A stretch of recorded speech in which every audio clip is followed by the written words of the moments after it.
സൗദിയിലെ അൽഖാസിം പ്രവിശ്യയിലുണ്ടായ വാഹനാപകടത്തിൽ മലയാളിയടക്കം 2 പേർക്കാണ് ദാരുണാന്ത്യം സംഭവിച്ചിരിക്കുന്നത്. ഇന്നലെയാണ് അപകടം സംഭവിച്ചത്. പാലക്കാട് നെന്മാറ പോത്തുണ്ടി നെല്ലിക്കാട് സ്വദേശിയായ ഷാനൂബ് മുഹമ്മദാണ് മരിച്ചത്. 30 വയസ്സായിരുന്നു. പശ്ചിമ ബംഗാളിലെ ബുദിയ സ്വദേശിയായ അബ്ദുൾ മദീൻ സംഭവസ്ഥലത്ത് വെച്ച് തന്നെ മരിച്ചിരുന്നു.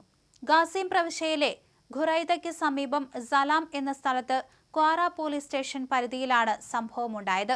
ഇവർ സഞ്ചരിച്ചിരുന്ന വാഹനത്തിന്റെ ടയർ പൊട്ടിത്തെറിക്കുകയായിരുന്നു. ഉടൻ തന്നെ വാഹനം നിയന്ത്രണം വിട്ട് മറയുകയും ചെയ്തു. അതേസമയം അപകടത്തെക്കുറിച്ചോ മരിച്ചവരെക്കുറിച്ചോ ഉള്ള കൂടുതൽ കാര്യങ്ങളൊന്നും തന്നെ നിലവിൽ ലഭ്യമായിട്ടില്ല എന്നാണ് പറയുന്നത്. മറ്റാർക്കെങ്കിലും പരിക്കേറ്റോ എന്ന കാര്യവും വ്യക്തമല്ല. അതേസമയം ഇരുവരുടെയും മൃതദേഹങ്ങൾ തുടർ നടപടികൾക്കായി അടുത്തുള്ള ആശുപത്രി മോർച്ചറിയിൽ സൂക്ഷിച്ചിരിക്കുകയാണ് എന്നാണ് വിവരം.